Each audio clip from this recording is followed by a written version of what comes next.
പാലക്കാട് ഗൂളിക്കടവിൽ ഓട്ടോറിക്ഷയ്ക്ക് മേൽ മരം വീണ ഒരാൾക്ക് ഗുരുതര പരിക്ക്. ഒമ്മല സ്വദേശി ഫൈസലിനാണ് പരിക്കേറ്റത്. ജോലിസ്ഥലത്തേക്ക് പോകുന്നതിനിടെ ഫൈസൽ ഓടിച്ച ഓട്ടോറിക്ഷയ്ക്ക് മേൽ മരം വീഴുകയായിരുന്നു. നിഖിൽ പ്രമേശാണ് ചേരുന്നത് പാലക്കാട് നിന്ന്.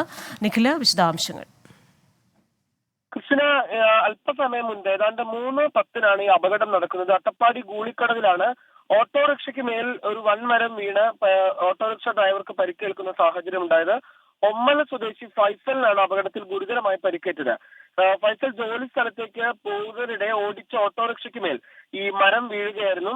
ഗുരുതരമായി പരിക്കേറ്റ ഫൈസലിനെ ഇപ്പോൾ കോട്ടത്തറ ട്രൈബൽ സ്പെഷ്യാലിറ്റി ആശുപത്രിയിലാണ് പ്രവേശിപ്പിച്ചിരിക്കുന്നത്. നന്നായി പരിക്കുണ്ട് ഫൈസലിനെ എന്നുള്ളതാണ് ആശുപത്രിയിൽ നിന്ന് ലഭ്യമാകുന്ന വിവരം. ഇന്ന് അട്ടപ്പാടിയിൽ കാര്യമായ മഴ ഉണ്ടായിരുന്നില്ല, എന്നാൽ നല്ല കാറ്റുണ്ടായിരുന്നതിനെ തുടർന്നാണ് ഈ മരം കടപുഴകി വീഴുന്ന സാഹചര്യം ഉണ്ടായത്. ഫൈസൽ കടന്നു പോകുന്നതിനിടെ ഈ ഓട്ടോറിക്ഷയ്ക്ക് മുകളിലേക്ക് മരം വീഴുകയും തുടർന്ന് അതിനുള്ളിൽ ഉണ്ടായിരുന്ന ഫൈസലിന് ഗുരുതരമായി പരിക്കേൽക്കുകയുമായിരുന്നു. ഇദ്ദേഹത്തിന്റെ ആരോഗ്യനില വളരെ ഗുരുതരമാണ് എന്നാണ് ആശുപത്രിയിൽ നിന്ന് ലഭ്യമാകുന്ന വിവരങ്ങൾ. കൃഷ്ണ, പാലക്കാട് നിന്ന് നിഖിൽ പ്രമേശാണ് വിശദാംശങ്ങൾ നൽകിയത്.